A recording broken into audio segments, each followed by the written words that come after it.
Hey, welcome to Next Level Method Podcast. I'm Richard Rierson. And I'm Matt Lillie. And we're here to help you take your life to the next level. Let's get started. Well, Matt, here we are launching the Next Level Method Podcast. Can you believe it? It's very exciting, isn't it? It is. When did we start talking about this? How many months ago? Gosh, several months ago. And yeah, it seems like it's flown by. And here we are. And I'm excited. Yeah, I'm excited too. So a sea of 2.5 million podcasts, you know, to say that you have a podcast is saying like you have running water, right? So everybody has a podcast now. So why in the world are we creating this podcast? Why are we doing this? You know, I think for me, it's just making sure that we get information out. To your point, there's a sea of information, right? Mm-hmm. Not just podcasts. There's just a sea of information in the world. And, you know, what works and what doesn't. It's almost like life hacking. So the Next Level Method podcast, you know, we invite guests, we invite speakers onto the show that are really doing that. They're kind of taking their life and helping others take their life to the edge there a little bit more, getting more bang for their buck, getting more out of their life, and really taking their liff literally to the next level. That's why we call it the Next Level Method Podcast. Right. It is about helping people get to the next level. Exactly. Right? This is the reason why you did this. Tell me a little about the genesis of how you came to this idea of Next Level Method and mm-hmm. what's unique about it in your aspect.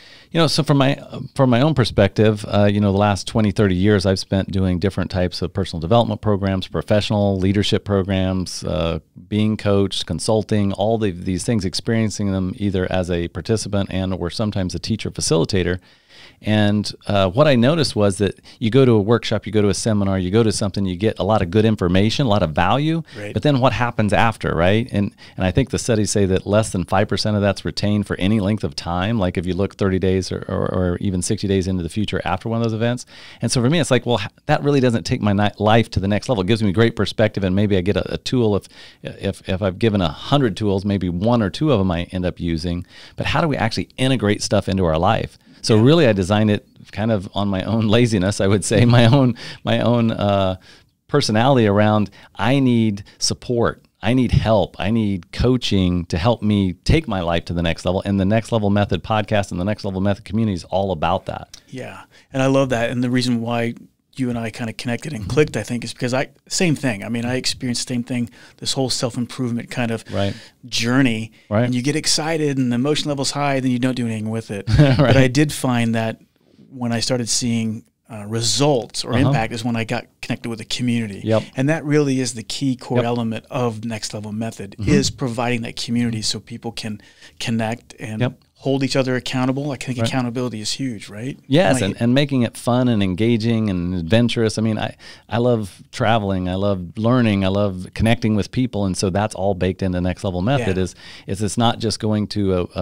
a weekend workshop or not just looking at a class virtually or whatever online. It's really about, it's a lifestyle. And something that, you know, I heard you use the first time we met is it's doing life together, right? And that's really what Next Level Method's about. It's like doing life together as a community, and we raise each other up. We take each other to the next level. It's not about coaches and facilitators telling you what to do, and then you going out and doing it. It's literally we're learning from each other. It's a learning dynamic. It's a learning community, and we're all learning and growing at the same time and sharing. Yeah. Right? And the podcast is just a part of the bigger collective of Next Level Method. It's just one way for us to communicate what it's all about. Certainly it's inspirational, but I'd like to say it's an aspirational podcast, right? It's we're certainly going to have inspirational guests, inspirational conversations, but I hope people get an aspirational aspect of it that they're trying to achieve and get to the next level. Right? Exactly. And I think, you know, the speakers and the authors and the resources that we're bringing on the podcast are exactly that, right? They're literally people that are helping others come to this next level, whatever the next level is for that person, right? We're all at a level, and we always, you know, we're at different levels at different areas of our life. But how do we kind of pull ourselves up? And I think that's only done through resources, through people who have done it, right? So the guests that we have on the show aren't just theorists. They're not just teachers, right? People that have done it. They're people that have done it, and they've done some hard stuff, and they've been through some hard stuff, right? Yeah. So it's just exciting to be able to share and talk to those. No, I'm excited too. And you know, you and I, we've got a pretty, I think, robust and dream-worthy list of guests that are going to come on this show. So I'm excited to see where it's going to take it. I think it's important too that people understand, like, there's 4 core elements or pillars, if you will. What are those of Next Level Method? And so when we looked at all of the teaching systems, all the coaching I've been through and many other people have been through, we really thought, you know, we needed to distill this down into simple elements that people can grasp, that I can grasp. So we really just said it's energy, right? That's kind of, we call them our core four. So there's energy, elimination, relationships, and purpose. Yep. And everything in life will fit into one of those four categories, because it's too often it's like, what do I do about this? And what do I do? Finances and marriage and kids and all. What do I do about all these areas? Well, really, if they'll fit into one of these four categories, and then we provide resources, we provide information and access to resources so that we can learn or become better in the areas that we choose to become better. Well, I'm excited, Matt. I don't know about you. I'm so excited. We've already started interviewing. Yes. I'm anxious to get these out. Obviously, if you're listening to this podcast for the first time, check out the guest list. It's going to be an amazing podcast. Subscribe, rate, review. Go to YouTube, subscribe there. All of those channels, right? Right, exactly. Anything else before we kind of wrap up this first episode and encourage people to start listening to our show? Yeah, I just think encouraging people to connect, right? So one is the podcast itself, but then, the Facebook page or nextlevelmethod.com. I mean, literally connect in with the community and use it as a resource, and hopefully share what you're using and what you're finding value in and what's not working for you, and let the community support you. Let the community be a part of your life. So yeah, I'm certainly happy to be on this journey with you, Richard. And I think as other people start to hear the information, they're going to be very happy with what they hear. Yep, agreed. I'm excited. All right, let's get this going. Let's do it. See you. Well, Matt, here we are. Normally we interview somebody. Yes, right. So I'm kind of interviewing you today. Yeah, I want to talk about the core four. Yeah. We'll do 4 separate episodes about these, but I thought it was important, particularly if people are listening to this podcast, because it's central to everything that we're talking about, Next Level Method, right? We've got energy, elimination, relationships, purpose. Let's talk about energy today. Okay. Right? Yeah, that sounds good. Is there a reason why you picked that as the first one?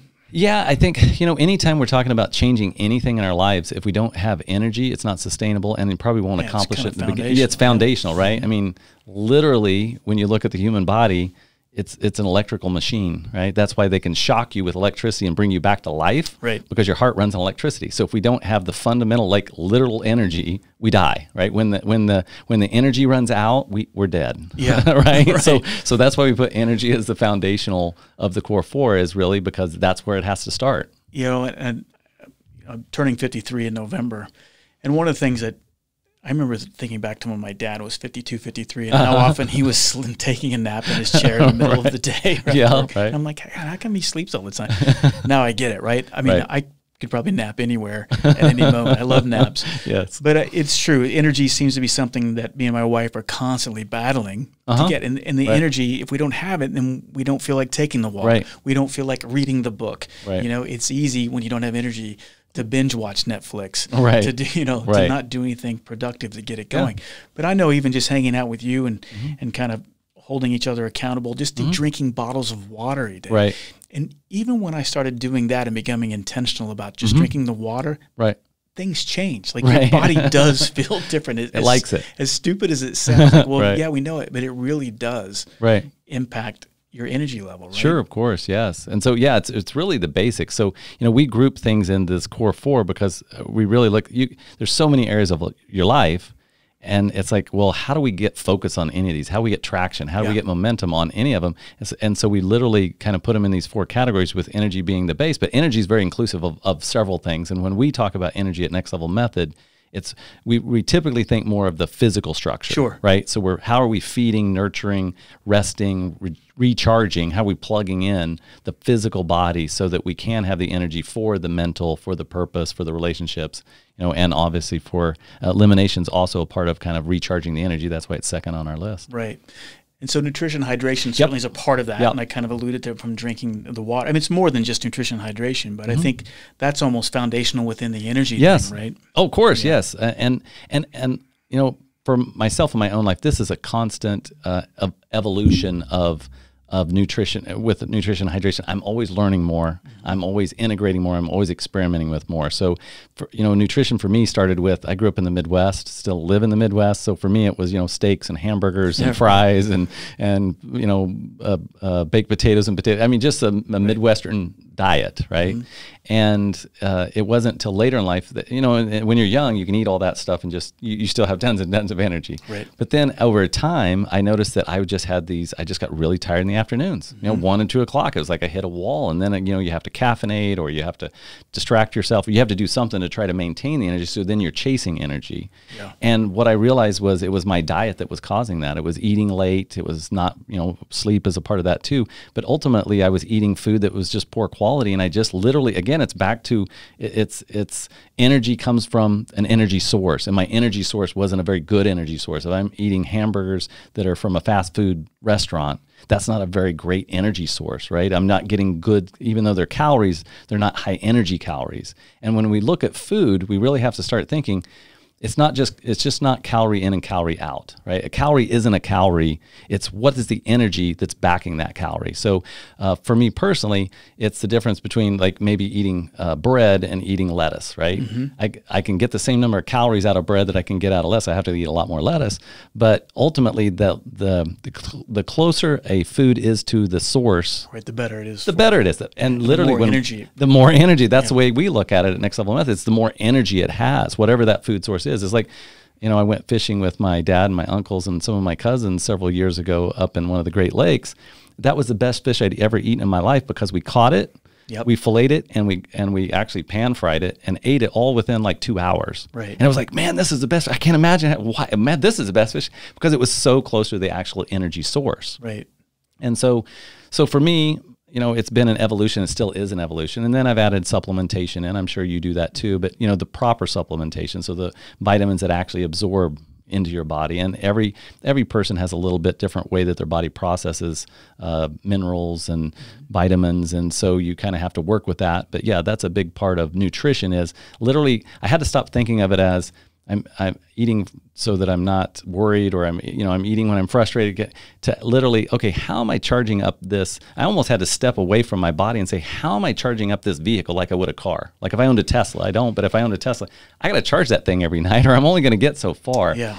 Moving away from, well, I'm eating it because I think it tastes good, or because it's an emotional response to, I still enjoy eating and I still enjoy all the food that I eat, but I just kind of took my food to the next level, or I kind of up-leveled my food. So it's not that I never eat potato chips.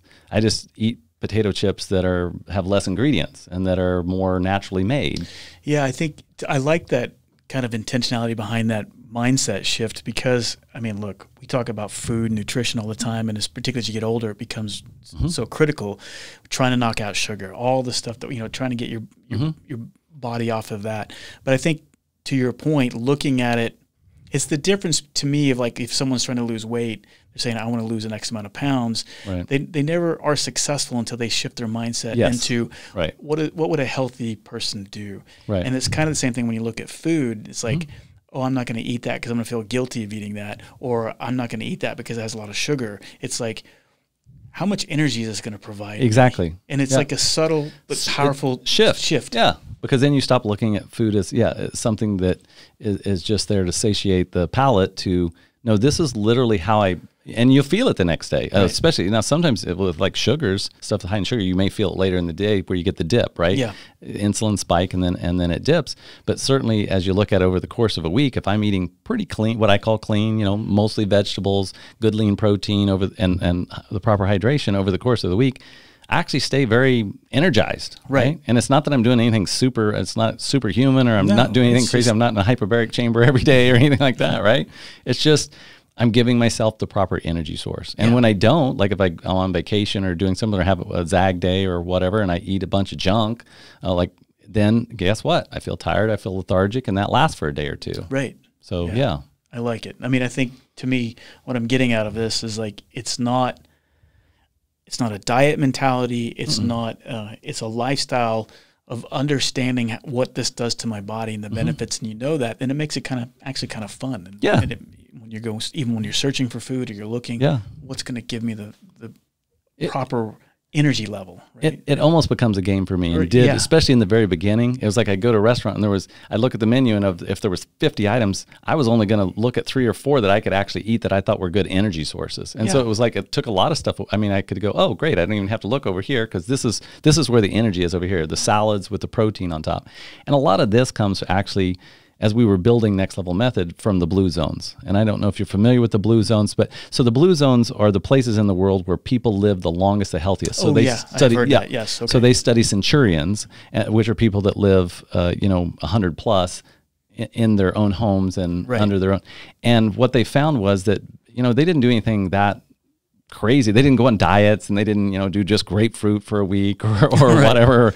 It basically, they ate fairly a lot of vegetables. They even ate bread, lean meats, but it was all fairly sourced around where they lived, and they kind of made it themselves, or ate in local little restaurants. So it was all just kind of around where they were. So that's where, when we look at nutrition, if people wanted more information just right away, just go Google blue zones and look at what those people ate. Yeah. Loma Linda, California, Sardinia, Italy, area in Japan. So they just ate kind of just my wife calls it now a pagan. I guess there's a whole thing now out about a pagan diet, but kind of like a mix between paleo and vegan, and so it's just pretty simple, actually. I remember seeing a story about that community in Italy, and how regularly they drink wine, how regularly they eat bread, and and how they're 95, 97, 98, 104, all that kind of stuff. Yeah, interesting. Sleep is really important too. God, there's so many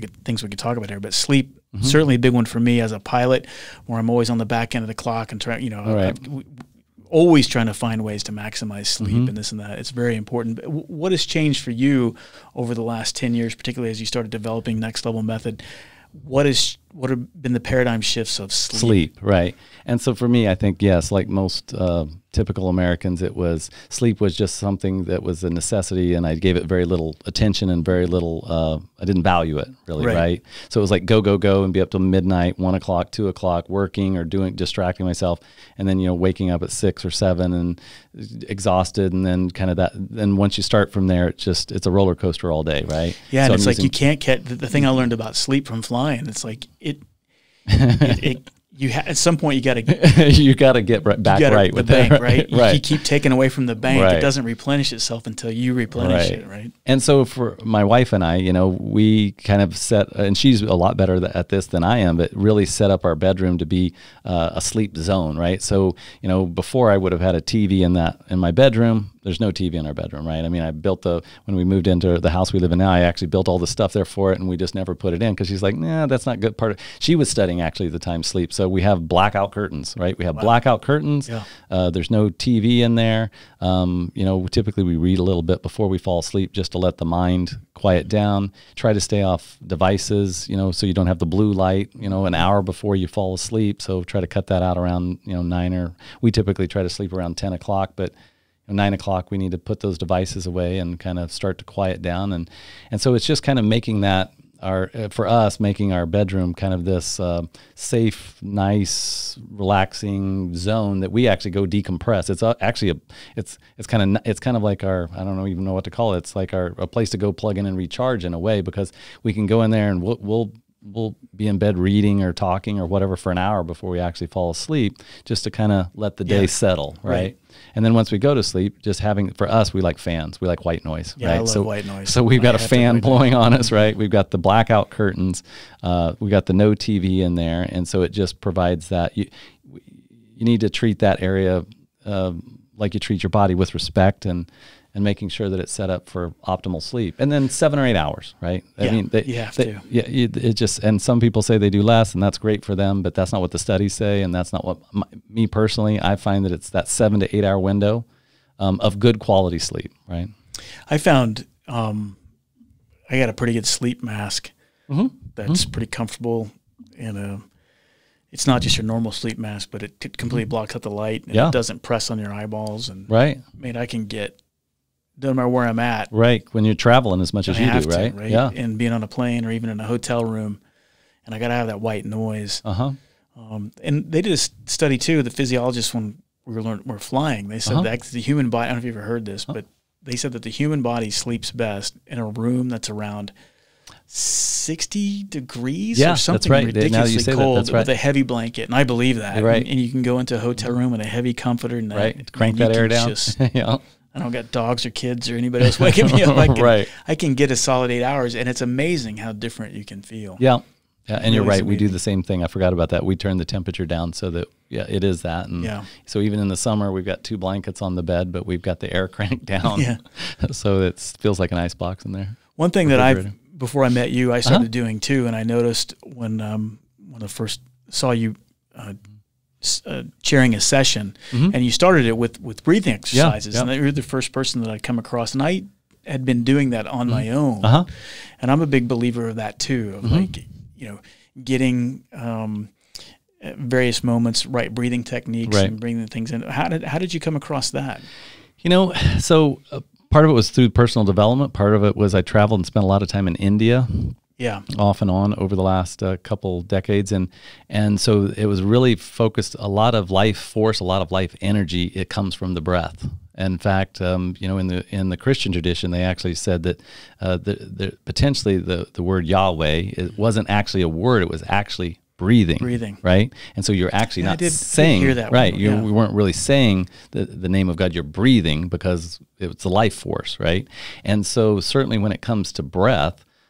That is the fastest, simplest way to get grounded, to get centered, to get the mind to quiet down that reptilian brain that we have, or in our brain, the reptilian section. If we start to breathe, that actually quiets that center down and helps us get focused. And a lot of times there's even a whole not-for-profit organization out there called Heart Math, and they talk about this quite a bit too, where when you breathe, but visualize your heart and breathe into your heart center, you actually just quiet down your whole system. So if you're elevated, if you're going too fast, just throughout the day, typically I do what's called 4-8-8 breathing, which is I breathe in through my nose for 4, I hold it in my body for 8, and then I exhale really slowly like I'm breathing through it, blowing out through a straw for 8.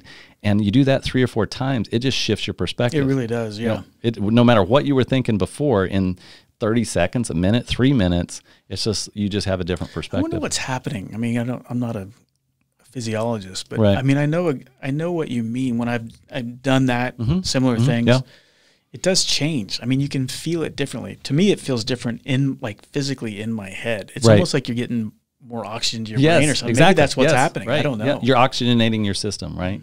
And so definitely, and I'm not a scientist either. I'm a generalist, not a specialist, is what I like to say. So, and typically for me, I just try stuff. It's like if somebody tells me about something, I try it, and it either works or it doesn't. And it's like, but I don't always necessarily study the causes of why it works or why it doesn't. But breathing, like you said, it just works, right? If you do it, it just works.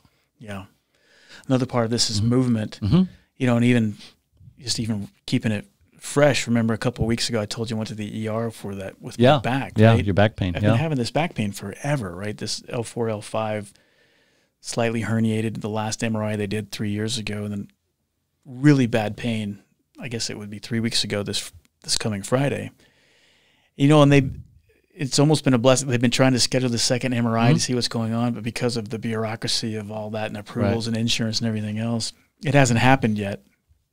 But I noticed, a lot of times, and I knew this just from back pain, that movement, like the worst thing you can do, particularly for low back pain, is just to stay laying down. Right, stop moving, right.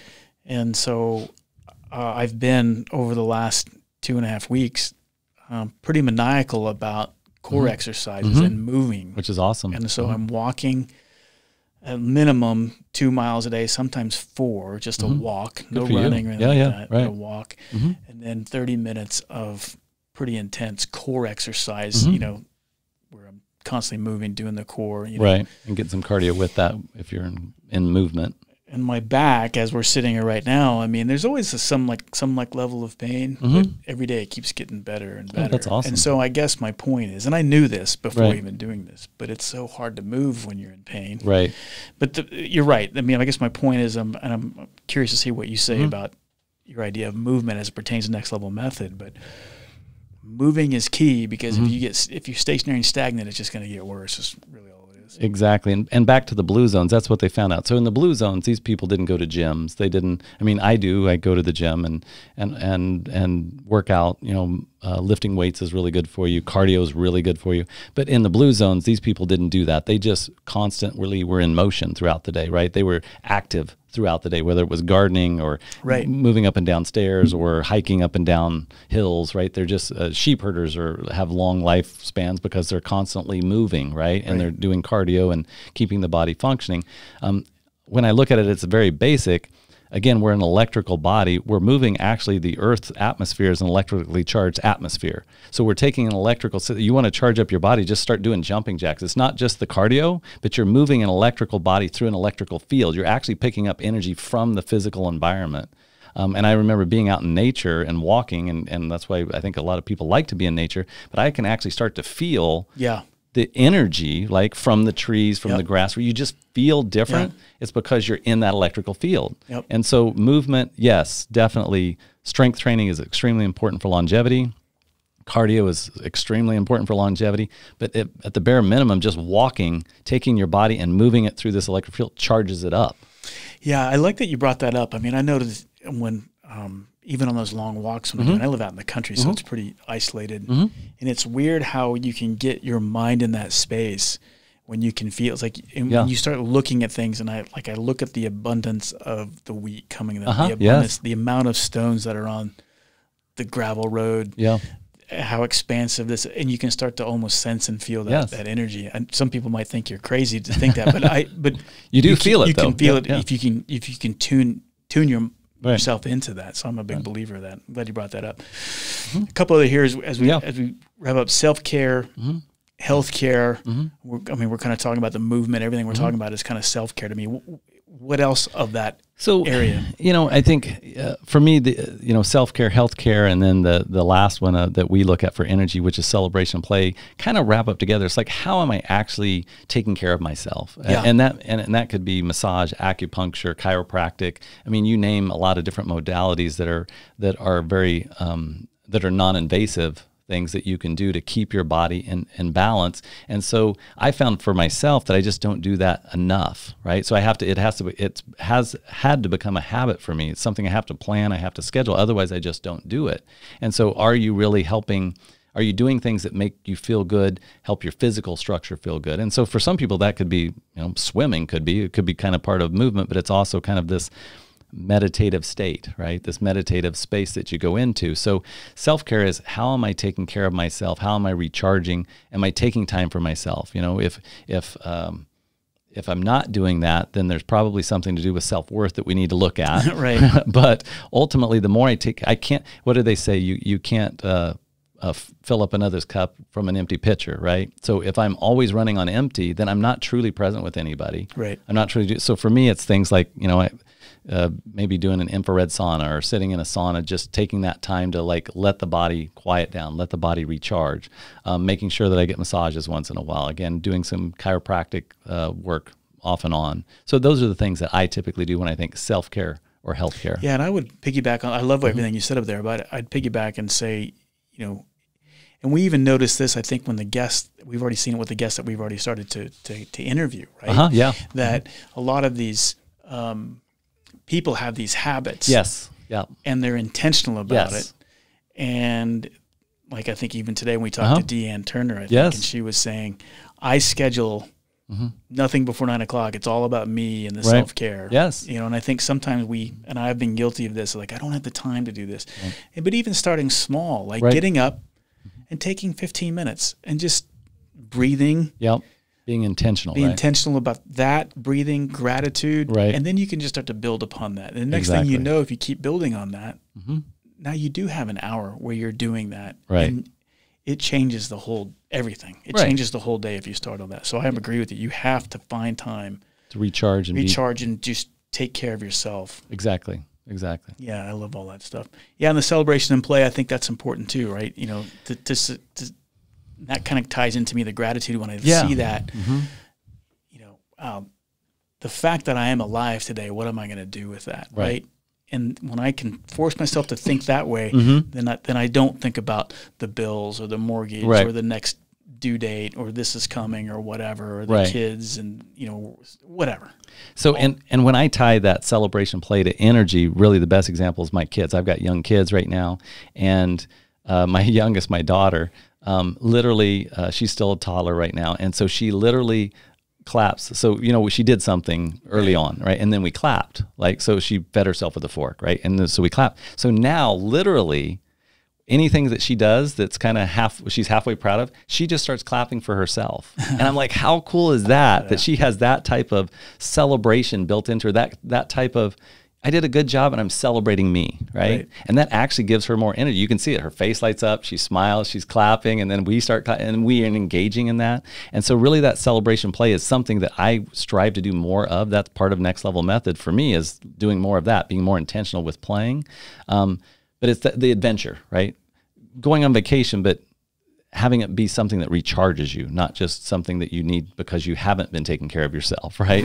You're doing it intentionally. So that celebration play is allowing ourselves to be grateful, to accept that that we've done something good, kind of giving ourselves the permission to go, you know what, that was really cool that I did that. That was really cool that I walked for 2 miles, or that was really good. The little things, the more we can celebrate those little things, it just reinforces that life is good, right? I agree with you. Right? And giving yourself permission to accept that, right? Yes. And sometimes I find from a mental aspect, well, who am I? Or I don't deserve that. Right. But telling yourself, no, I do deserve this. I do deserve this time to celebrate this, right? And there's nothing, that's not vanity. That's not pride.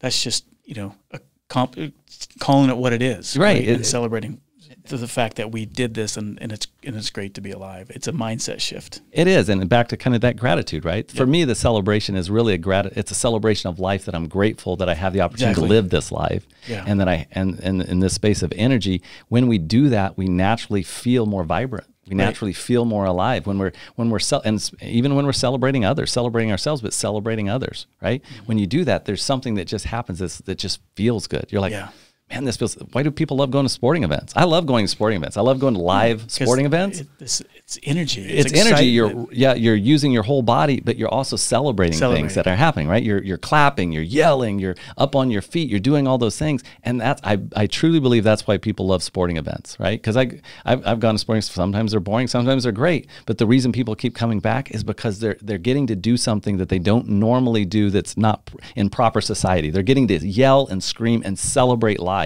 where you're not going to do that at a normal job, right? You don't go you don't go into your normal job and your desk and you're like, yes, I killed it, and jump up and scream and give everybody a high five. Maybe we should. Maybe you can. Right? Maybe we can, and maybe we should. But that's really where celebration comes into energy, or how we tie those together. Am I doing things to raise my energy because I'm happy to be alive? Right. Well, we covered a lot of stuff. Yes, you can see. But see that this gets to the point, like we talked about nutrition, sleep, breathing, movement, self-care, celebration, play. And it gets to the point of why Next Level Method was created. Right. Because all the stuff we talked about, you know, we didn't invent anything. No. It's all there. Exactly. But we're trying to put things in one concise place. Right. Around a community of like-minded folks who are trying to do the same thing. Exactly. With that accountability and with that knowledge in one space, hopefully you can live a more inspired and aspirational life, right? And of course. And that's why we're doing this. Exactly. That's exactly why Next Level Method exists. That's why we're doing these podcasts. That's why we're, YouTube channels and all that, is really to share that with people, that let's not overcomplicate life, right? That's the other thing. I think we just get so stuck in overcomplicating everything. It's like, well, how do I do this? And how do I do that? It's like, whoa. Let's get back to the basics, right? Let's just get back to the four that we've identified, what we're calling our core four. If we just get back to those and say, okay, each day, how am I getting more energy? What are my eliminations? A big one for us. How am I eliminating things from my life that aren't serving me or others around me? And then relationships is huge. And then purpose, right? And as we look into those things, if we just start focusing on those 4 areas, everything starts to improve. Yeah. Right? So let's take it to the basics and then grow from there. I love it. Getting back to the basics. Everybody's an expert out there, right? And everybody's all kind of new. That's one thing I even noticed from even doing the leadership podcast. Yes, of course. It's like, there's nothing new under the sun. It's all, we're talking about the same things. And that's what I love about Next Level Method. It puts everything back to the basics in one concise place around a community of people who are trying to do what we're trying to do. Yeah. And they care about each other. They care about each other. Right. They care about, and they enjoy each other. That's the big thing, right? When I'm around the people at Next Level Method, just being around them is almost like a celebration. I get more energy. Yeah. I get more charged up just because it's like, this is fun. This is fun to get to help people go to the next level of their life and watch people transform through that. It's just, it lights me up. Yeah. Right? It's kind of what I was built to do. I think we covered it all for energy today. Perfect. Is there anything else that we missed that we need to add before we wrap it up? No, I'm just so thankful to dive into this topic on our podcast and look forward to doing many more and exploring these topics more. Absolutely. Me too. Go to nextlevelmethod.com to learn more, folks. Matt, thank you so much for talking to me about this. Thank you, Richard. Hey, thanks for tuning in to the Next Level Method podcast. If you found some value in this, tell somebody about the show. Tell your friends, tell your spouse, tell your kids, let them know all about Next Level Method. And go to nextlevelmethod.com to learn more and join our community. Thanks for tuning in.